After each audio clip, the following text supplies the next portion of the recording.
Common disease in humans, इंसानों में जो आम बीमारियां हैं वो कौन कौन सी पाई जाती हैं। सबसे पहले पैथोजन देखते हैं। पैथोजन क्या होते हैं? डिजीज काजिंग माइक्रो ऑर्गेनिजम्स, वो सूक्ष्म जीव होते हैं जो बीमारियां फैलाते हैं। जैसे एग्जांपल है bacteria, virus, fungi, protozoans, helminthes. Helminthes में दोनों फ्लैट वर्म और राउंड वर्म दोनों आ जाते हैं। Could cause disease in man, तो ये बीमारियां फैला सकते हैं मैन में। Cause harm to host by living in or on them, तो ये पैरासिटिक फॉर्म होती हैं जो कि जिस भी जीव में रहती हैं तो उनको नुकसान पहुंचाती हैं। हो सकता है वो शरीर के अंदर रहें, हो सकता है वो शरीर के बाहर रहें। एंडो और एक्टो पैरासाइट के फॉर्म में मिल सकती हैं। Enter over body by various means, multiply and interfere with normal vital activity, तो हमारे शरीर में वो अलग अलग मीन्स से, खाने के जरिए, पीने के जरिए, जो हवा के जरिए वो एंटर कर सकती हैं और वो शरीर में जाके जो भी ये पैथोजन है वो मल्टीप्लाई करते हैं और हमारे जो एक्टिविटी हैं, शरीर के जो महत्वपूर्ण काम हैं उनके साथ ही इंटरफेयर करते हैं, उनकी दखलंदाजी देते हैं काम में, resulting in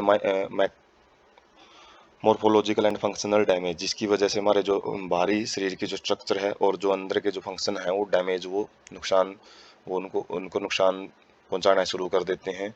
have to adapt to life within environment of host, तो पैथोजन्स को क्या करना होता है, जिस भी शरीर में जाते हैं उसके एनवायरनमेंट के हिसाब से उनको अडेप्ट करना पड़ता है, अनुकूलित होना पड़ता है। जैसे कि जो पैथोजन हमारी गट के जरिए, हमारी एलिमेंट्री कैनाल के जरिए जाते हैं तो उनको स्टमक के अंदर सर्वाइव करना पड़ेगा, क्योंकि स्टमक में जो कंडीशन है बहुत ज़्यादा लो पीएच होता है, एसिडिक कंडीशन पाई जाती है और साथ में डाइजेस्टिव एंजाइम है जो कि डाइजेस्ट कर सकते हैं उनको, तो उनसे भी बचना होता है। तो उनसे जब बच पाएंगे तभी जाके आगे डिजीज खोज कर पाते हैं। तो ये भी अडेप्टेशन है, जो जो पैथोजन का अडेप्टेशन है वो भी इंपॉर्टेंट रोल प्ले करता है बीमारी फैलाने में। उसके बाद बीमारियां पढ़ते हैं हम। सबसे पहले typhoid, caused by Salmonella typhi bacterium, bacterial disease है ये जो कि सैल्मोनेला टाइफी नाम के बैक्टीरिया से होती हैं। Infection, enter small intestine through contaminated food and water and migrate to other organ through blood, तो इन्फेक्शन संक्रमण कैसे होता है? सबसे पहले स्मॉल इंटेस्टाइन में जो इसके बैक्टीरिया वो पहुंचेंगे, वो कंटामिनेटेड फूड और वाटर के जरिए पहुंच सकते हैं। कंटामिनेटेड मतलब दूषित पानी और खाने के जरिए पहुंचेंगे और उसके बाद जैसे ही स्मॉल इंटेस्टाइन में इनको ब्लड के अंदर ये एक बार चले जाते हैं, एब्जॉर्ब, जब वहाँ पे एब्जॉर्प्शन होता है खाने का साथ एब्जॉर्ब हो जाते हैं ये, तो ब्लड में एक बार पहुंच गए तो ये पूरे शरीर के अंदर ट्रांसपोर्ट हो जाते हैं। तो वाइडल टेस्ट है जो, वो बड़ा जाना माना टेस्ट होता है जो टाइफाइड के लिए, टाइफाइड टेस्ट होता है जो कि इसको कन्फर्म करता है कि शरीर में टाइफाइड है या नहीं है। सिम्टम क्या होते हैं?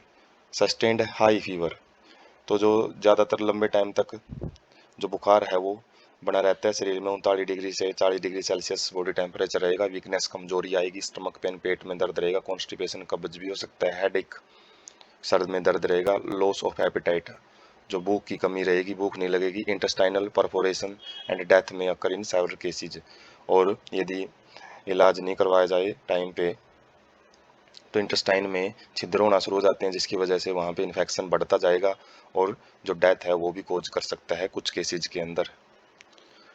हिस्ट्री क्या है? टाइफाइड से रिलेटेड एक इंटरेस्टिंग सी हिस्ट्री है कि एक मैरी मिलन निकनेम्ड टाइफाइड मैरी, तो मैरी मिलन एक कुक थी बाय प्रोफेशन, काम से वो कुक थी एक, और उनका नाम क्या निकाल दिया गया? Typhoid Mary. क्यों? क्योंकि वो टाइफाइड कैरियर थी, और टाइफाइड कैरियर का मतलब उसको खुद को तो वो डिजीज नहीं थी, लेकिन उसने अपने खाने के जरिए जो खाना परोसती थी लोगों को, तो उनके जरिए बहुत लंबे टाइम तक वो बीमारी फैलाती रही,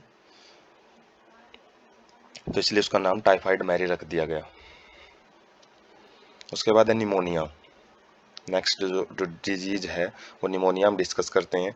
ये caused by bacteria like Streptococcus pneumoniae and Haemophilus influenza, तो ये बैक्टीरिया हैं जो नाम है इनके, साइंटिफिक नेम, इनके द्वारा फैलाई जाती हैं।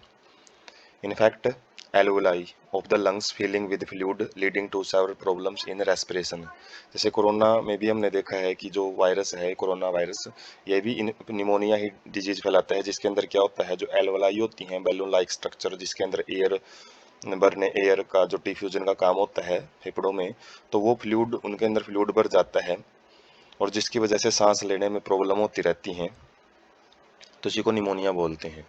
सिम्टम क्या रहेंगे इसके? फीवर बुखार रहेगा, चिल्स बिल्कुल ठंडा कंपकंप आने वाली जो सर्दी लगेगी, कफ खांसी रहेगी और हेडेक सर दर्द भी रहेगा। लिप्स एंड फिंगर नेल्स में turn grey to bluish in colour, जो लिप्स हैं, होठ हैं और जो फिंगर के नेल हैं, नाखून होते हैं जो, वो ग्रे से जो नॉर्मल कलर होता है उससे ब्लूइश कलर के हो जाते हैं, क्योंकि शरीर में जो ऑक्सीजन की कमी है वो होती चली जाती है। और क्यों? क्योंकि जो पूरे ढंग से जो डिफ्यूजन है जो एल्वेलाई के अंदर वो नहीं हो पाता है एयर का।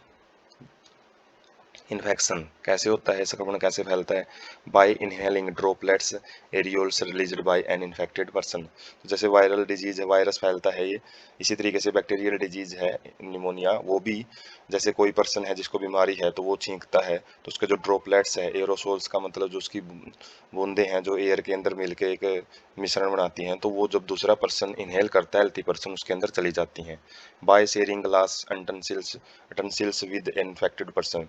तो जब जो कोई इन्फेक्टेड पर्सन है उसके यदि हम बर्तन वगैरह हैं, उसके यदि ग्लासेज वगैरह हैं, ग्लासेज यहाँ पे बर्तन भी हो सकते हैं और साथ में उसके जो ग्लासेज सन ग्लासेज वगैरह हैं, गूगल्स वगैरह हैं, वो सीधी शेयर करते हैं, तो उनसे भी ये बीमारी फैल सकती है।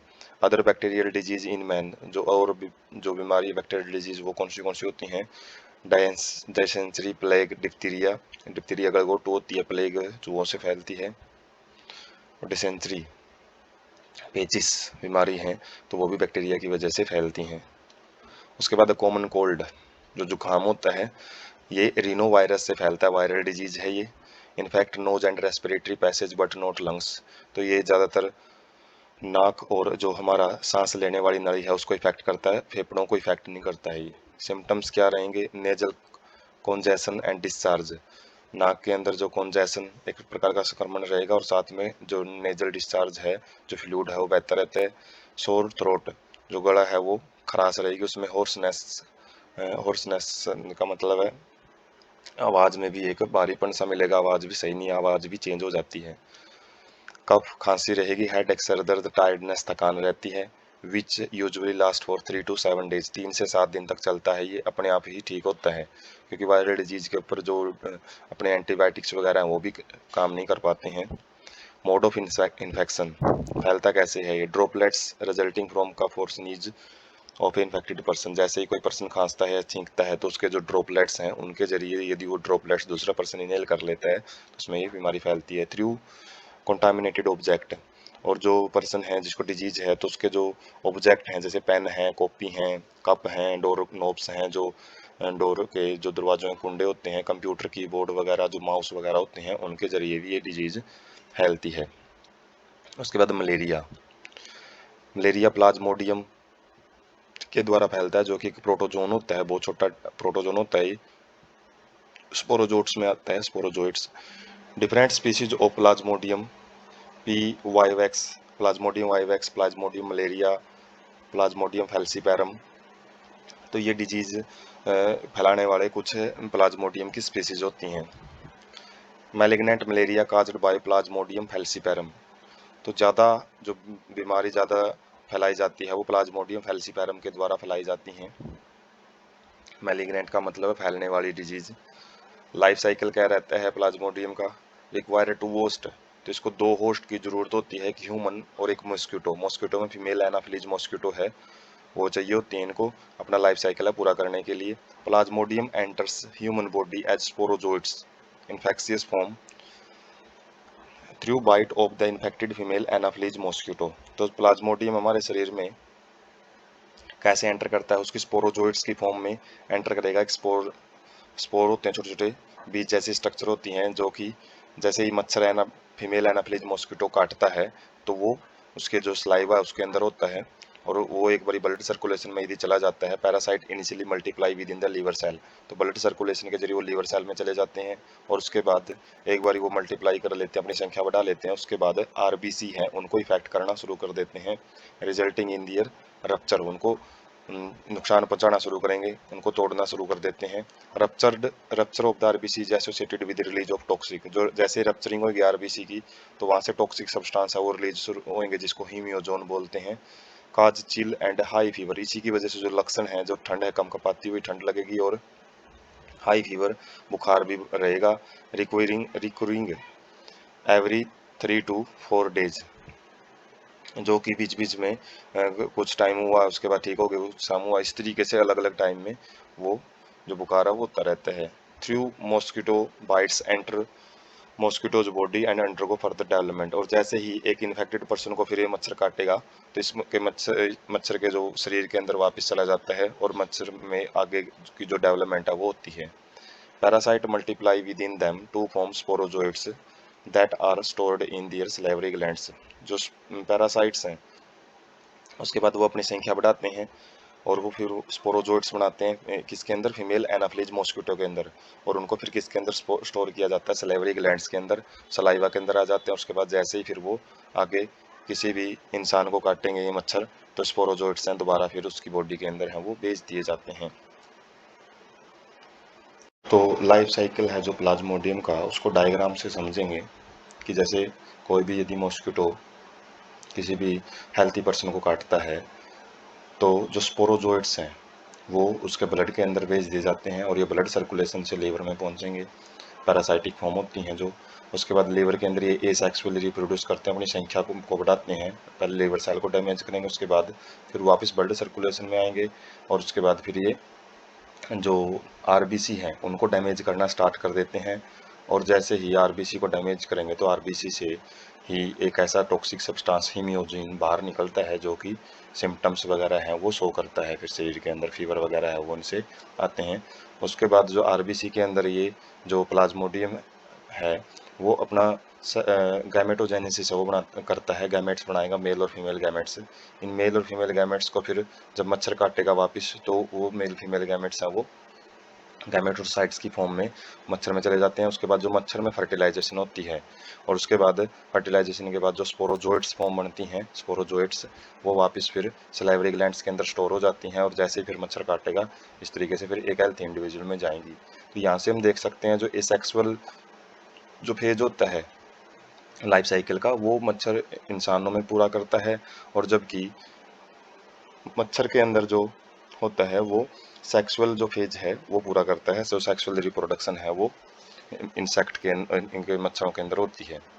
उसके बाद है हम यहाँ से एक आइडिया ले सकते हैं, जो भी हमने अभी डिजीज पढ़ी है, टाइफाइड है, निमोनिया है, कॉमन कोल्ड है, मलेरिया है, और इनके जो पैथोजन है किस किस चीज़ की वजह से फैलती है, मोड ऑफ एंट्री, ये बात हम पढ़ चुके हैं। बस यहाँ पे टेबलेट फॉर्म में एक जगह पे रखा, टारगेट ऑर्गन किस किस ऑर्गन को डैमेज करते हैं, सिम्टम क्या कुछ रहेंगे इनके, सेवर कंडीशन में क्या कुछ हार्म कर सकते हैं, ये क्या लक्षण रहेंगे, और कुछ अदर इंपॉर्टेंट पॉइंट्स हैं वो भी हम यहाँ से देख सकते हैं। जैसे वो टाइफाइड मैरी वाला जो पॉइंट था इनके बारे में जो बताता है, तो यहाँ से एक ओवरव्यू है हम इन चारों डिजीज का वो ले सकते हैं। उसके बाद है अमीबोसिस, अमीबोइक डायसेंट्री, जो अमीबा की वजह से पेचिस बीमारी होती है वो देखेंगे डिजीज। तो ये किस चीज़ की वजह से फैलती है, एंट अमीबा हिस्टोलिटिका की वजह से फैलती है, और ये लार्ज इंटेस्टाइन में इन्फेक्शन है वो क्रिएट करती है बड़ी आंत में। सिम्टम्स क्या रहेंगे, कॉन्स्टिपेशन, कब्ज रहेगा, पेट में दर्द रहेगा, क्रैम्प्स, जो जो बोल सकते हैं इसको उबार से गांठें से बनेंगी पेट में। उसके बाद स्टूल्स, मतलब क्रैम्प्स हैं, मसल्स अकड़ेंगी पेट की, ये भी बोल सकते हैं। Stools with excess mucus and blood clots, तो यहाँ पे लूज मोशंस हैं वो लगेंगे और जो म्यूकस है ब्लड क्लोट्स है वो लिए वो मिलेंगे। कैरियर्स, हाउस फ्लाइज है वो जो घर में मक्खी पाई जाती हैं वो फैलाती हैं इस बीमारी को, पैरासाइट्स को फ्रॉम फीसिज, जो भी एक्सक्रीटरी वेस्ट होता है उसके अंदर जब ये अमीबा होती हैं, ये एंट अमीबा हिस्टोलिटिका, तो उसको एक हेल्थी पर्सन के अंदर वहाँ पे लेके जाती हैं, कैसे, फूड प्रोडक्ट्स के ऊपर बैठती हैं ये और उस फूड प्रोडक्ट को कंटामिनेट कर देती हैं। सोर्स ऑफ इन्फेक्शन क्या रहता है, जैसे ही हम जो पानी है या फिर फूड है वो कंटामिनेटेड फूड या फिर वाटर लेते हैं तो उसके द्वारा हमारे शरीर के अंदर है वो ये अमीबा है वो चली जाती है, फिर वो लार्ज इंटेस्टाइन को इन्फेक्ट करती हैं। उसके बाद ascariasis, caused by Ascaris, round worms के द्वारा फैलती है, और वाउचेरिया है, फिलियल वॉर्म है, इनके द्वारा भी बीमारी है वो फैलती है। सिम्टम्स क्या रहेंगे, इंटरनल ब्लीडिंग, शरीर के अंदर ब्लीडिंग होती रहेगी, मस्कुलर पेन, मांसपेशियों में दर्द रहेगा, बुखार भी रहेगा, एनीमिया, अरक्तता, अब ब्लीडिंग होगी तो रक्त की कमी है वो होती रहेगी। ब्लॉकेज ऑफ इंटेस्टाइनल पैसेज, जो आंत है, आंतों का जो रास्ता है वो बंद हो जाता है। मोड ऑफ इन्फेक्शन किस वजह से फैलती हैं? एग्स ऑफ पैरासाइट, जो अंडे होते हैं पैरासाइट्स के, वो एक्सक्रीटेड अलोंग विद फेसिस, जो एक्सक्रीटा होता है उसके साथ बाहर निकल जाते हैं और वो मिट्टी को दूषित करते हैं, वाटर को, प्लांट्स को, उनको दूषित करते हैं। और healthy person acquire infection through contaminated water, तो यदि कोई हेल्थी पर्सन है वो इनसे दूषित पानी को या वेजिटेबल्स को, फ्रूट्स को खाता है तो वो इन्फेक्टेड हो जाता है। तो पिक से हम देख सकते हैं जो इंटेस्टाइन के अंदर जो एस्कैरिस राउंड वॉर्म होता है वो डैमेज करता है जो, और जैसे ही वो अंदर इन्फेक्शन क्रिएट करता है बहुत ज़्यादा स्ट्रॉन्ग एब्डोमिनल पेन वो होता है। उसके बाद एलिफेंटिसिस, हाथी पाँव बीमारी बोलते हैं इसको, spread by contaminated water, vegetable, fruits, तो ये भी कंटामिनेटेड वाटर है, वेजिटेबल्स, फ्रूट्स, इनसे फैलती हैं। Pathogens are transmitted to healthy person through bites by female mosquito vector, तो जो पैथोजेंस हैं, जो डिजीकोजिंग ऑर्गेनिज्म है, जो भी बीमारी फैलाते हैं वो ऑर्गेनिज्म, वो एक हेल्थी पर्सन में फीमेल मॉस्किटो होती हैं कुछ, उनके द्वारा इन्फेक्टेड जो हेल्थी पर्सन है उनके अंदर ये डिजीज काजिंग ऑर्गेनिजम्स है वो लेके चले जाते हैं। काज्ड बाय फ्लेरल वॉर्म्स, फ्लेरल वॉर्म होते हैं वाउचेरिया, वाउचेरिया बैंक्रोप्टी, वाउचेरिया मेलाई, तो इनके द्वारा ये डिजीज फैलती हैं, ये भी राउंड वॉर्म्स में ही आते हैं। काज्ड ए स्लोली डेवलपिंग क्रोनिक इन्फ्लेमेशन, जिसे क्रोनिक का मतलब होता है एक्यूट और क्रोनिक, तो क्रोनिक है आराम आराम से जो बढ़ती रहे चीज़, लंबे टाइम तक रहे, तो इन्फ्लेमेशन जलन रहती है ऑर्गन्स के अंदर। लिम्फेटिक वेसल्स है ऑफ लोअर लिम्स, तो जो हमारे पाँव होते हैं उनके अंदर जो लिम्फेटिक सिस्टम होता है, लिम्फ नोड्स वगैरह, लिम्फ वेसल्स वगैरह है, उनके अंदर इन्फेक्शन होता है और काफ़ी सालों तक ये बीमारी है वो बढ़ती रहती है। इफेक्ट जेनिटल ऑर्गन, तो ये जो जेनिटल ऑर्गन है, गोनेट्स हैं, तो उनको भी इफेक्ट करती हैं, रिजल्टिंग इन ग्रोस डिफॉर्मिटीज, जिसकी वजह से जो डिफॉर्मिटीज है, जो शरीर है वो बेढंगा सा दिखाई देना शुरू हो जाता है। जैसे हम पिक से समझ सकते हैं, जैसे एक पाँव नॉर्मल है और दूसरे पाँव में एलिफेंटिसिस हुई है तो बहुत ज़्यादा फैलाव होता रहता है पाँव का, तो वो हाथी का पाँव होता है उस तरीके का बन जाता है। तो ये किसकी वजह से फैलती है? मेन चीज़ है वाउचेरिया बैंक्रोप्टी और वाउचेरिया मेलाई, इन राउंड वॉर्म्स की वजह से फैलती है। उसके बाद रिंग वॉर्म, जो दाद होते हैं, काज्ड बाय फंजाई, फंजाई के वजह से फैलते हैं, बिलोंगिंग टू माइक्रोस्पोरम, ट्राइकोफाइटन और एपिड्रोमोफाइटन, तो ये अलग अलग जीन्स हैं जिनकी जो स्पीसीज है रिंग वॉर्म्स है वो फैलाती हैं। Most common infectious disease in man, तो इंसानों में बहुत आम है वो देखने को मिल जाती हैं। सिम्टम्स क्या रहेंगे? Appearance of a dry scaly lesion on various parts of the body such as skin, nails and scalp, तो जो शरीर है वहाँ पे कुछ ड्राई स्केली लेसन्स, कुछ निशान से हैं वो पड़ना शुरू हो जाते हैं, अलग अलग बॉडी पार्ट्स हैं उनके ऊपर, जैसे कि स्किन, त्वचा है, नेल्स हैं, नाखून है, स्काल्प, स्काल्प क्या होते हैं? जो सिर होता है, ठीक है, सिर की जो अलग अलग जो पोर्शन होते हैं वहाँ पे ये निशान पड़ते हैं। Lesions are accompanied by the intense itching, और साथ में जो लेसन्स, जो निशान पड़ेंगे उसमें खुजली भी होती है। Heat and moisture help these fungi, और फंगस के लिए जो इंपॉर्टेंट कंडीशन होती है ग्रोथ की, तो वो क्या है? उसमें उनको चाहिए और नमी चाहिए, उनके साथ ही यदि उनको ये मिलती है फंजाई को तो ये अच्छे तरीके से ग्रो करती है, इन्फेक्शन ज़्यादा होता है। Thrive in skin folds such as those in the groins और बिटवीन द टोज, तो ये किस जगह पे ज़्यादा रहते हैं? जो स्किन फोल्ड, जहाँ पे स्किन फोल्डिंग बना के होती है, जैसे जो टोज होते हैं अंगूठे वहाँ पे, और जो ग्रायोन्स, जो हमारे हाइंड लेग, जो लेग्स होती हैं, लेग्स जहाँ पे जॉइंट होती हैं, तो उस जगह पे भी जो फोल्डिंग है वहाँ पे भी इन्फेक्शन देखने को मिलता है। एक्वायर्ड फ्रॉम सोइल और by using towels, clothes, even combs of infected individual, तो किस चीज़ की वजह से फैलती हैं? जो मिट्टी है, मिट्टी से भी इन्फेक्शन फैलता है, तौलिया है उनसे भी इन्फेक्शन, क्लोथेज कपड़ों से, और साथ में जो कंघी है इन्फेक्टेड पर्सन की यदि यूज़ करते हैं तो उनसे बीमारी फैल सकती है। तो रिंगों की हम पिक देख सकते हैं, दांत वगैरह जो होते हैं तो वो नॉर्मल देखने को मिलता है इंसानों में।